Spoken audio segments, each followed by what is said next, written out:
Sometimes you never know, like somebody wants to fix their hair, there's something in your teeth, so you have to ask every time. Emilio, welcome to the stage.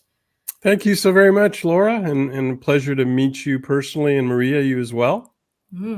So I have this question that I love asking at the very beginning of an interview, because what it does is it shakes people up a little bit. We've playfully been making fun of the whole elevator pitch and how all of those pre-programmed things, we've just heard them so often. That's not so much fun. So I like this question at the beginning, just to kind of bring you out of that comfort zone, to kind of force you into, well, oh my God, who's Emilio? So if you're ready, I'd love to ask.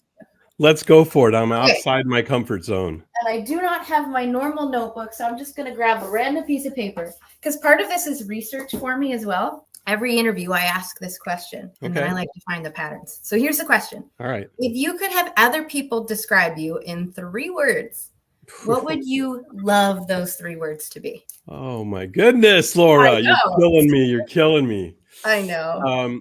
Well, let's see. I am extremely loyal. Ooh. I do think in my heart of hearts, although some might dispute it or think slightly differently, because I have a little bit of an ego-driven side, as most of us do. But deep down inside, I think I'm a fairly humble person, and I'm also a very persevering, resilient person. I could go on with the list, but since you only gave it to me, I guess we'll stick with those 3. And that's how you would love other people to describe you, not how you just generically describe you? Yeah, I think that's, yeah. Double checking. So loyal, humble, and perseverance/resilient. I love that. So then the next, of course, follow-up question is, how do these words play a role in the message that you share with people? The loyal, humble, and perseverance and resilience. Right. Well, they play a big role in terms of, at this stage of my life, keep in mind, I'm just a couple of months older than you, that I'm glad you chuckled, that, I reflect back on my life, and not just my previous life, but my future life. And, I'm trying to set a stage and a legacy for my family, in particular for my kids, and trying to show them that grit, perseverance, resilience, determination, and most importantly, as Corey knows, because this is how I met Corey, delayed gratification, how that's been a huge part of my life. And I mean, if we have time, I could take you through that whole aspect of things. But as a result, that's kind of been my mantra. And so, and just as a human being, and I think my wife would attest to this, she knows that I'm extremely loyal, and I'm really, truly deep down inside, again, humble, even though I do like doing things like this. I do like being somewhat in the spotlight. I don't shy away from that, but humility, I think, is an important aspect of life. I'm not sure if I answered your question. I got sidetracked. That's okay. You never know where the conversation's going to go, and that's the fun part to me. Yeah. Really, we were just asking about the message that you have behind who you are, as well as any sort of business or businesses that you run. Yeah, and I think that is the message, that you must work hard, you must persevere, you must embrace failure and use it as a stepping stone to success. You must be resilient. You must have a kind of a thick skin, to be quite honest, and you must be able to take on and embody a level of delayed gratification, because it's not the way social media portrays it, that everything comes instantly. That's just simply not the case. And trying to teach that to our teenagers, and it's a daunting task. Life is so different now compared to when I was growing up, as an immigrant to this country. having nothing, my parents and I, having nothing, everything was a bonus. Going to McDonald's was a huge deal. Now no one thinks anything of it. So so it's a matter of like a bit of a paradigm shift. Yeah. So then it sounded like there was some sort of story both with you and Corey and that delayed gratification, as well as a story behind that whole message. So Well, the story, start there. well, the story starts out very simply. I was really blessed to have met Corey and have him become a part of my life, because we both met as TEDx speakers on the TEDx Cherry Creek stage back in August of 2023. This is outside of Denver. And at that stage, that's where I delivered my first TEDx talk titled Delayed Gratification, Your Superpower to Success. Yeah.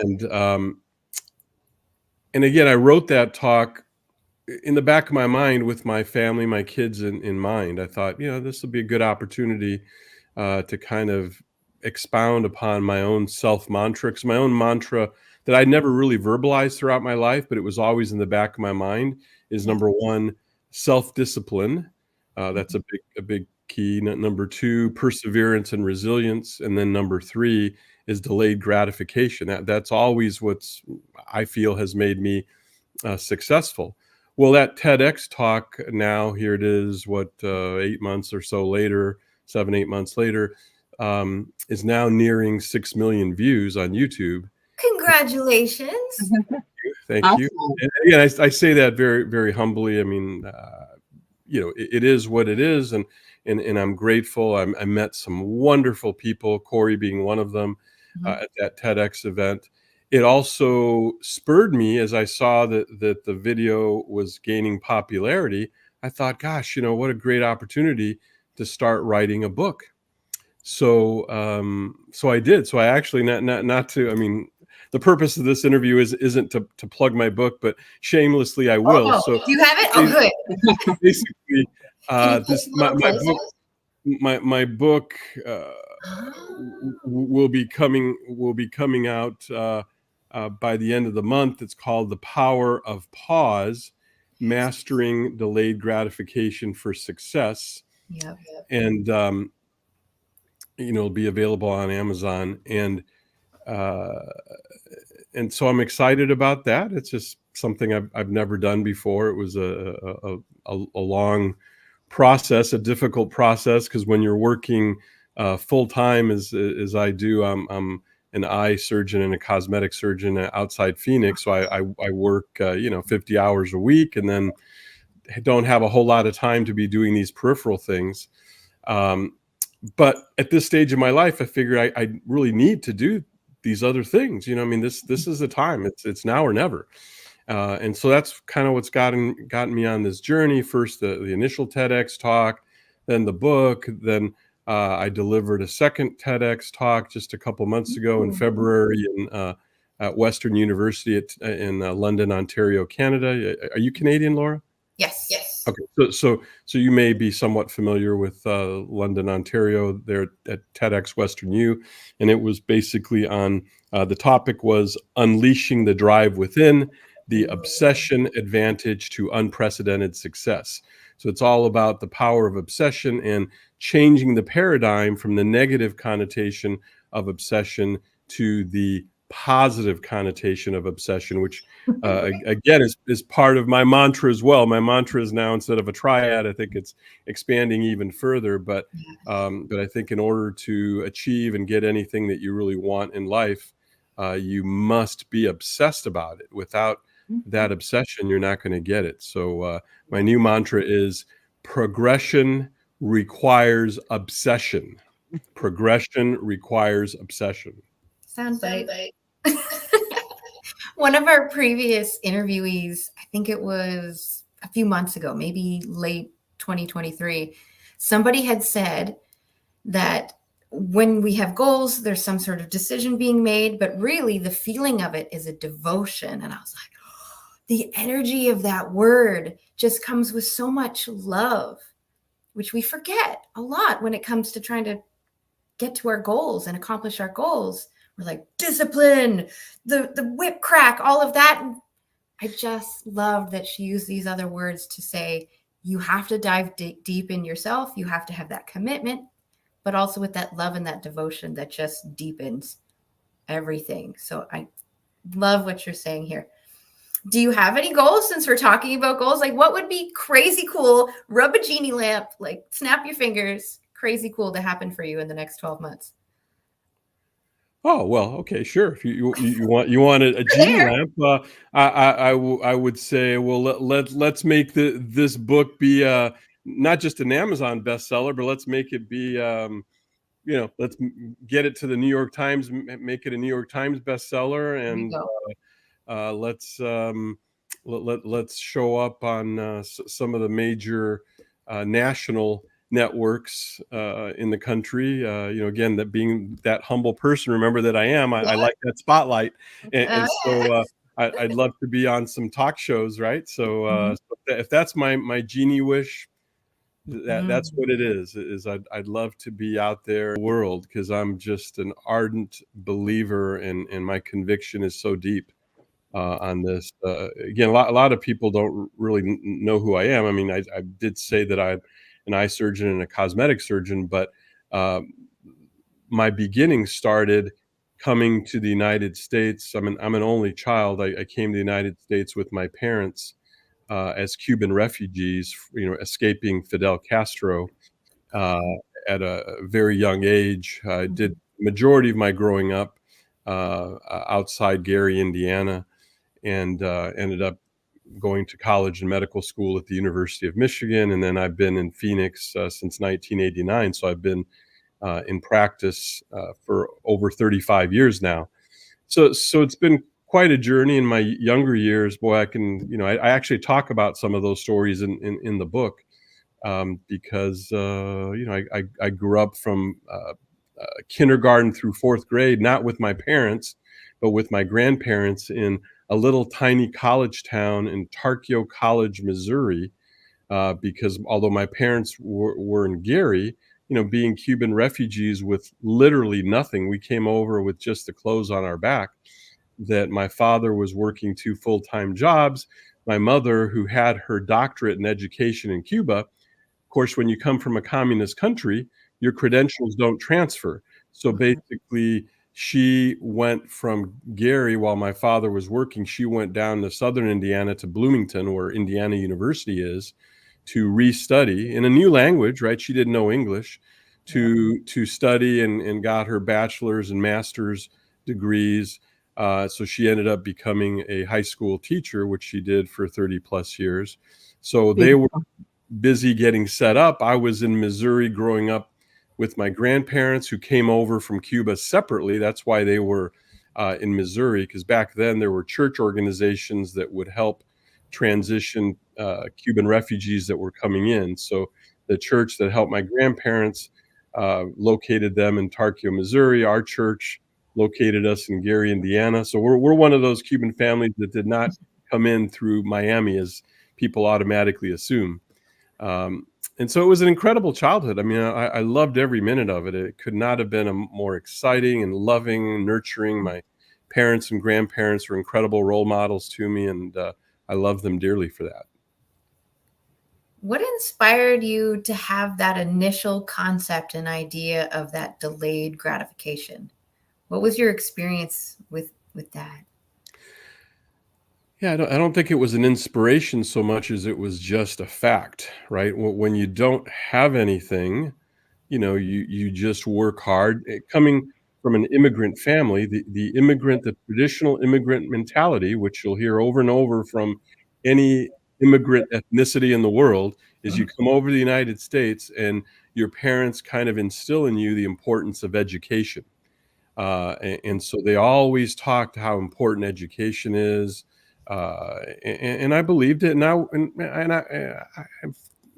Thanks to God, I was blessed with having that ability, that things didn't come easy to me. I worked my butt off, but But I loved education. I loved academics. I loved sports too. And there came a turning point in high school because I was, as a lot of Cubans, I hate to stereotype, but it's the truth. As a lot of Cubans, I was very good in baseball. So I was a baseball pitcher, and I really wanted to try and become a professional baseball player. And I remember sitting down one day with my parents and one of their best friends that were over, and we were discussing it. And they said, "Look, we know you're good at baseball, but realistically, statistically speaking, the odds are that you making it big in baseball, might be one in hundreds of thousands. Whereas if you just continue on your academic journey and do whatever you want to do," and I was very interested in science and medicine, the statistical probability of being successful is much higher. So I always valued my parents' opinion, and I digested it, and I thought, okay, they're right. They're right. Let me just take a more traditional approach. As it turns out, one of my high school fellow pitchers actually did make it into professional baseball and play Right. pitch for a number of years. So it gives me some feeling thinking back that I probably could have done it. If the stars were aligned. I mean, because I think I was pretty much almost as good as he was. But regardless, I have no regrets. I enjoyed my upbringing. Was very active in sports, very active academically. Got some wonderful, wonderful breaks along the way because I became valedictorian of my graduating high school class. I was accepted into the University of Michigan's prestigious 6-year pre-medical medical program, which they were only accepting 1 out of 10 out-of-state applicants. And so this was a program where it was kind of a fast track. So I graduated high school at 17. I graduated medical school at 23, which is almost unheard of. And then I did 4 years of my residency training in Washington, D.C. And then I came to Arizona. So I started private practice at the age of 27, which is super young. I mean, I remember coming to Phoenix at the age of 27, and everyone around me was so much older, and I felt like a little baby. But that's my story, and again, I've lived just such a blessed life. It hasn't all been easy. I mean, I've had incredible obstacles. I've had some mammoth failures that I wish I hadn't have had, but they've made me who I am today. And as my wife, who bless her heart, she's my rock, as she's always preached to me, is when life deals you lemons, what do? You make lemonade. You make the very best lemonade you can. Lemon And cake. I've been dealt some lemons, and not because I've been dealt. I've actually made poor decisions, given me those lemons, and it is what it is. It's made me who I am. I've learned from them. I've tried to do better, and I'm proud of who I am and who I've become.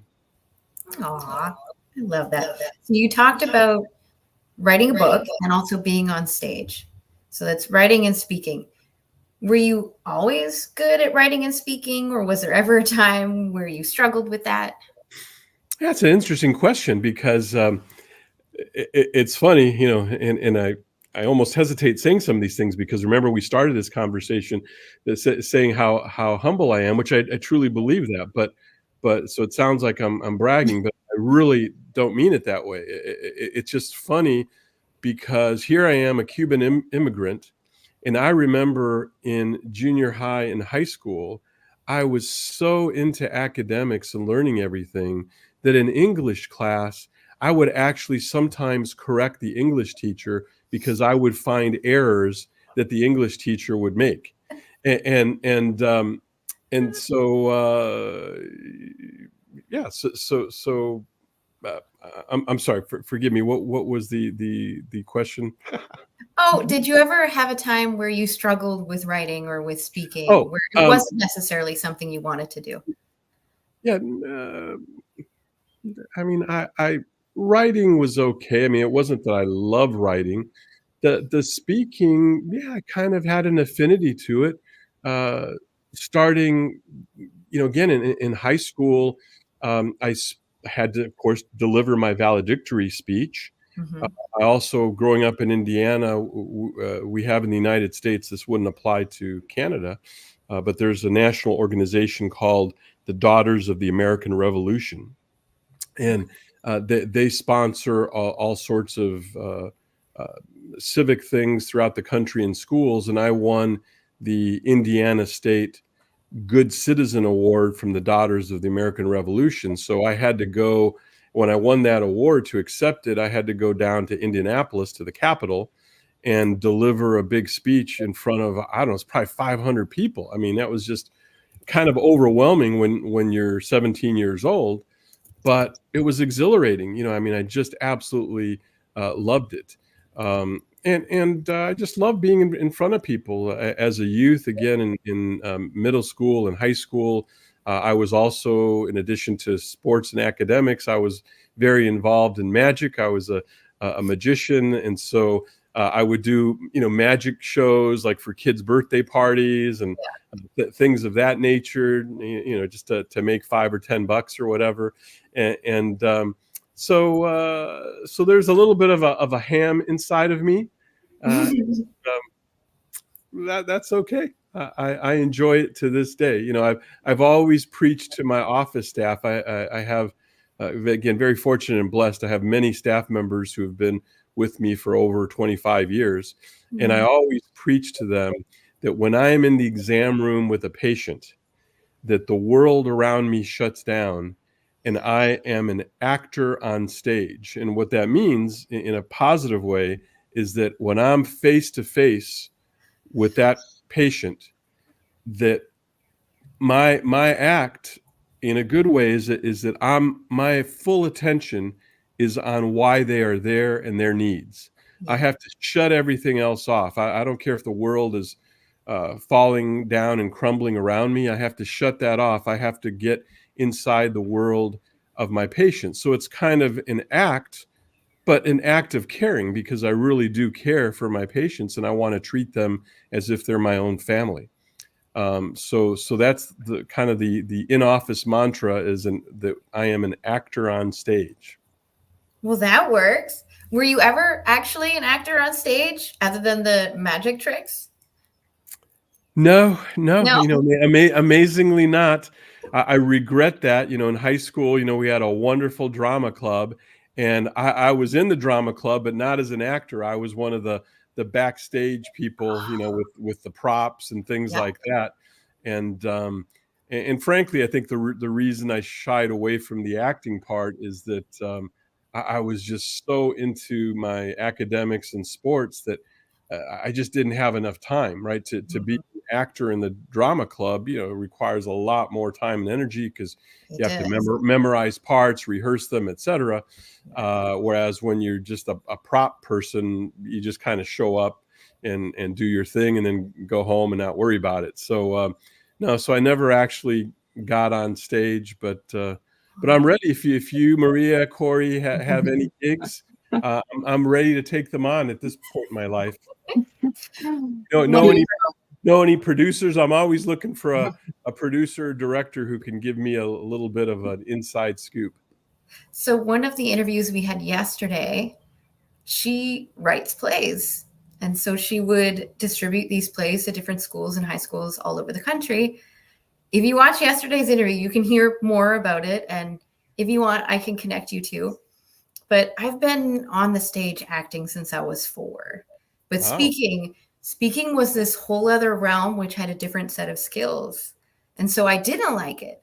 So I like hearing when people say, this isn't my forte, but yet I figured it out because it's something that I wanted to do. So Emilio, are there other ways that you like to share your message that maybe you're not yet? Other ways. Wow. Yeah. Like we talked about painting and dancing and poetry and acting and like photography, all kinds of ways. Yeah. Yeah. I mean, the acting, my genie wish, again, I'm going back to that concept. The acting I would love to do, if it was acting, not so much. I'm not so much, in my mind, looking for acting on a small stage, like in a theater. I'm talking about acting like acting in front Broadway. of a big screen or TV, that sort of acting. Okay. I mean, it's either that or nothing. I'm not looking to go to a theater. But as far, I must admit, and maybe I shouldn't say this, but it's the honest truth. I'm not really too much into the rest of the arts. It just doesn't, at this point in my life, it doesn't appeal to me. So I'm not into painting or sculpting or those fine arts. I mean, yes, will I occasionally go to a symphony or a play? I mean, I do enjoy watching plays, so that's different. So, but as far as me being on stage for a theater production, not that sort of acting. It could also be like development of a product, right? There's that science side too. Most people do tend to go to the artsy side or the more creative side. But when I think of creativity, I think of it as also problem solving, which is very much more of the scientific, logical side of things too. So is there anything other than writing and speaking, is there anything you'd want to do? Oh, other than writing and speaking. Well, I guess podcasting too. We're here. Yeah, well, yeah, sure. But this is kind of an extension of being on screen, so to speak. So it's just a smaller version. But truly right now, my main focus in the back of my mind, because again, understand I have limited time, unless of course, George Clooney gets sick and they need a fill-in, then I drop everything. I mean, you're like literally, body I double. drop everything. I am there. The practice can wait. But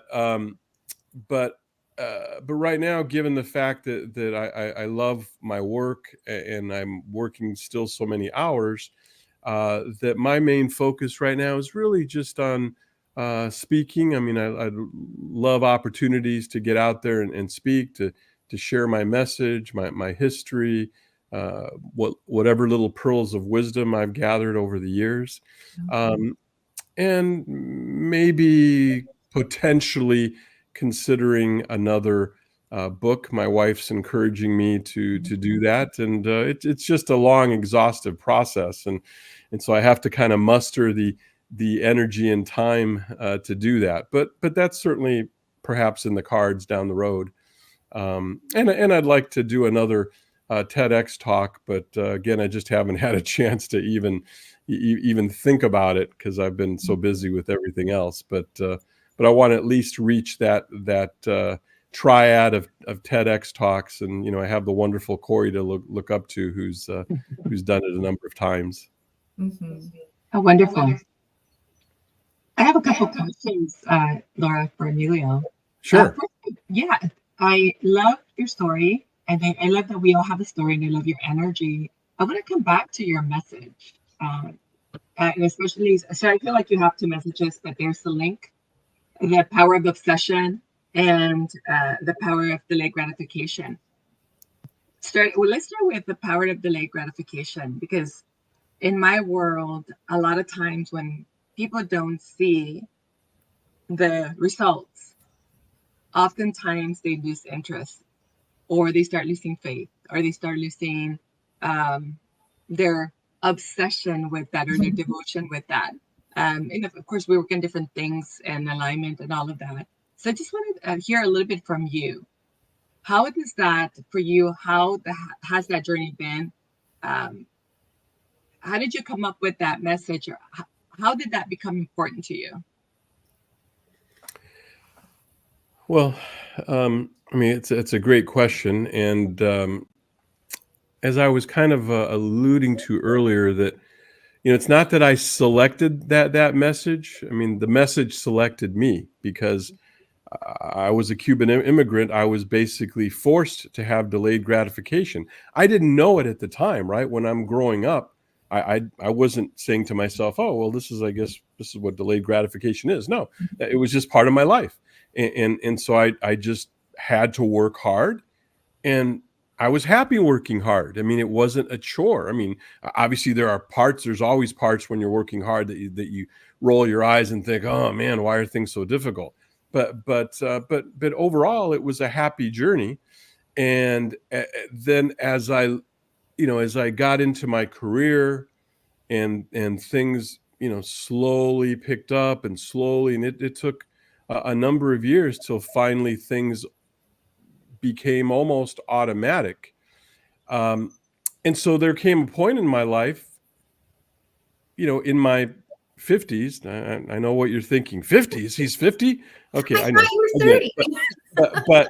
But there came a point in my life where then truly I felt like, hey, I've paid my dues, and I think I deserve now having certain things in my life that some may define as material and really non-important, and that is correct. They are material and non-important, but after half a century of working my butt off, I figured, okay, I could do that, and my wife supported it.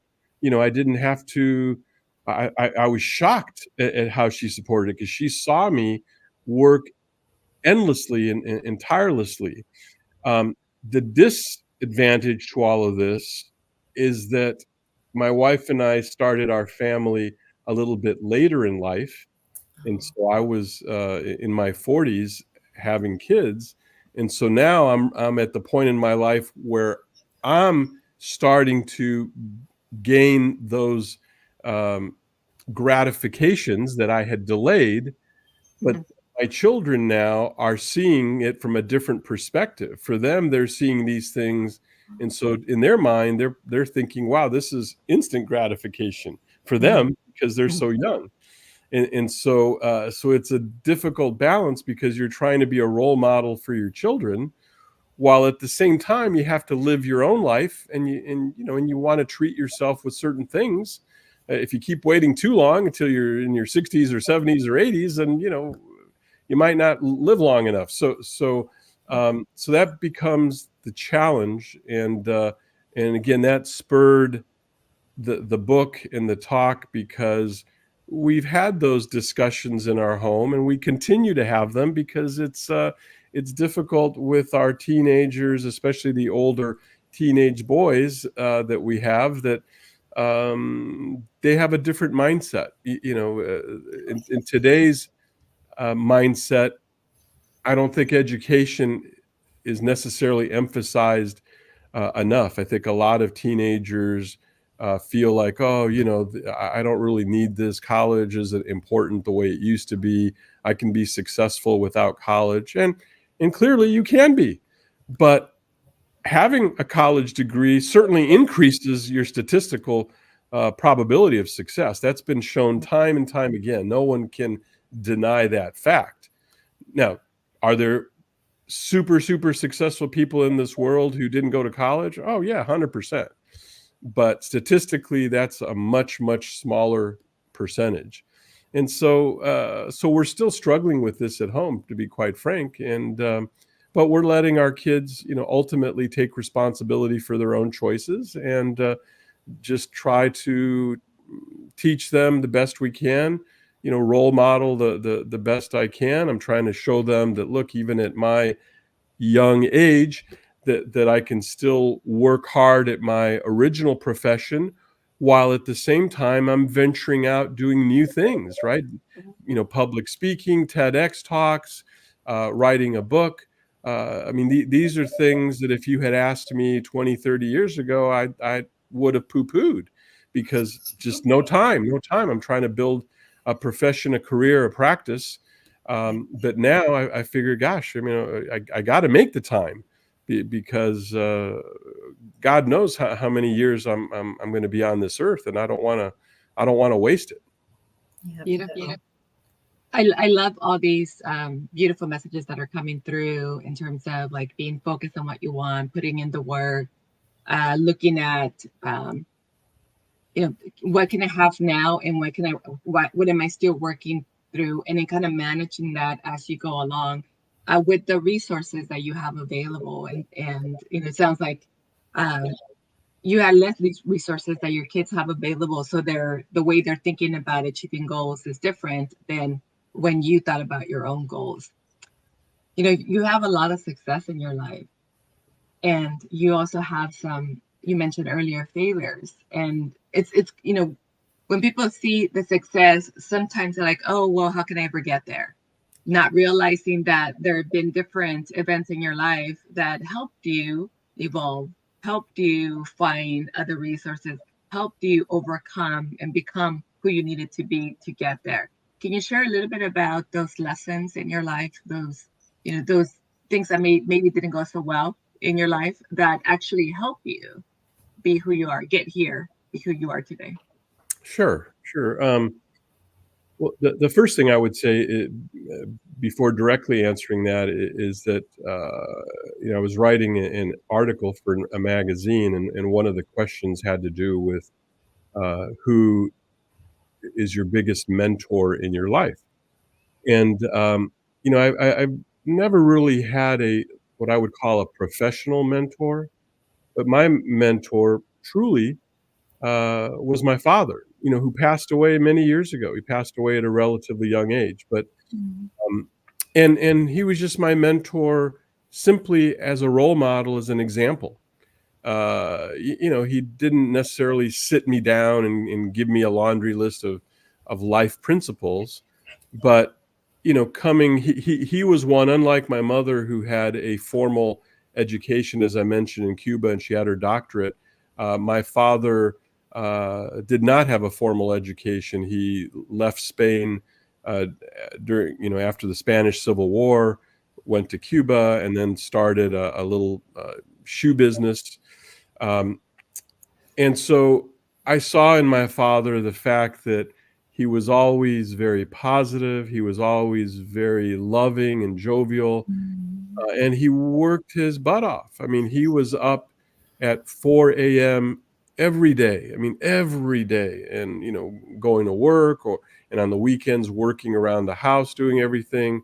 And my mother was a super hard worker as well. Don't get me wrong, but being a father figure, it really always just played a role in seeing how persevering he was, how loving he was. I mean, what a loving man he was. And so anyhow, so that kind of set the stage. As far as failures, I mean, there have been many failures. But the one that really hits home is that, and I'm almost embarrassed to talk about it, but it's in my book, so it'll be public sooner or later, that probably about 15 to maybe 20 years ago, probably getting closer to 20 years ago, at least in the United States. I don't know about Canada, Laura, but in the United States, there was the big real estate boom, where prices of real estate were really increasing. Everyone was jumping on this bandwagon of buying single family homes and then renting them and all this. And I got sucked into this by going to a seminar where they were teaching this, and of course for their own reasons, where they made money. And my wife really did not want to get involved with this, but I said, oh no, we got to do it. We got to do it. And back then, obtaining mortgages on real estate was, you just signed off. You signed. You didn't have to show anything. You didn't have to show assets or anything. And within 1 year, I accumulated over 20 rental properties. Okay, if that isn't crazy. Wow. And I don't know what I was thinking. My wife was saying, "Oh, what a mistake you're making. Don't do it." And I did it. And it was right at the peak of the real estate market. So all of a sudden, the prices are out of control. I bought in at these super high prices, and I've put little to no money down. I mean, the most I ever put down on any home was 5%, the most. And so basically, you can't keep that going, because the rent that you're getting on a property that you're paying a 95% mortgage on is far lower than what you're putting out in a mortgage payment. So I kept that going for as long as I could before I'm if I had kept going, it would have sent me into bankruptcy. And I finally had to just throw in the cards, throw in the chips, and I bailed. And it was just humiliating, and what a terrible experience. And yet through it all, my wife only once or twice just kindly said, well, remember, I told you this wasn't a good idea. But she didn't rub my nose in it. She just said, okay, we have a problem. These are the lemons that are being dealt. We've got to make lemonade. And so little by little, she gave me positive reinforcement. She assisted me along the way. We slowly dug out of that hole. I developed, unfortunately, a bad taste for real estate because of my poor decisions, because they were my poor decisions. It wasn't like the universe was against me. It was just bad decisions that it was the one time for sure that I abandoned my underlying principle of delayed gratification, because I became greedy and I wanted the instant gratification. And that's what sucked me in. And had I not gone to that seminar, that was the turning point. I somehow mentally, I got sucked in, and by going to that seminar, and basically that's what changed things. But we made lemonade out of it. We got beyond that, and it became a new day. I refocused my energies on the practice, and the rest is history. And since that time, the practice actually became more successful than ever, because I was no longer sidetracked mentally with these other things. So that was my probably my number one biggest failure. Good. Thank you so much, Emilio. I just want to make sure that before we end the interview, that we get a chance to know, where can we find you, and what is your favorite way to communicate? Oh, sure. Thank you, Laura. So I have a personal website unrelated to my practice. My personal website is dremiliojusto.com, which is DREMILIOJUSTO.com, dremiliojusto.com. And on there's a contact page. And if you just put in your name and email, that comes directly to me. Be happy to communicate with anyone via email, cell phone. Happy to share my information once you contact me. So I'm open to the universe. So you are not going to get any assistant or anyone. You'll get me. Nice. And again, please don't forget the power. There you go. The power of pause, mastering delayed gratification for success. Yeah. Beautiful. So I also like to hold space at the end of the interview, but we only have about 30 seconds or so.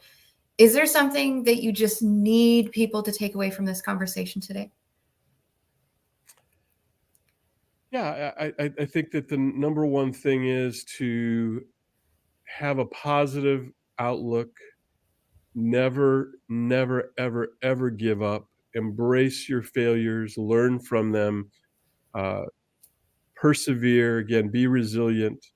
I was just at the car wash the other day, and I've had these discussions before with other workers there, but there was this young man there, probably 20, 22, and he was drying off my car. And I have, I won't tell you what kind of car, but because again, it would not sound very humble, but it's a very, very, very fancy car. And he looked over at me and he said, "Hey, is this your car?" And I said, "Yeah." And he goes, "Wow, can I ask, what do you do?" And I told him, and I said, what can I do to someday get a car like that? And I looked at him, and I could tell that he was really sincere in his question. And I started telling him the same thing I'm telling your audience. I said, you gotta work hard, you gotta persevere, you've got to believe in yourself, you've got to embrace failure. And I looked at him with a chuckle, and I said, "And look, you got to read my book that's coming out soon." and because I'm giving you, at least for myself, I'm giving you my life's secrets of my own success, and maybe you can use it for your success. And I really wanted to bring him home with me, because he was like another son who really was showing a sincere interest, and it wasn't just a gawker. I mean, I get a lot of gawkers driving down the road, but I could tell that he was just sincerely wanting to know what the keys are to his future. And I want to help people create their future, create a positive future. That's really kind of my mission at this point in my life. Thank you so much for being here, Emilio. We really appreciated spending this time with you. We do have to say goodbye, so thank you so much. Thank you, Laura. Thank you, Maria. Appreciate you both. Maria. Thank you. Bye. Bye-bye.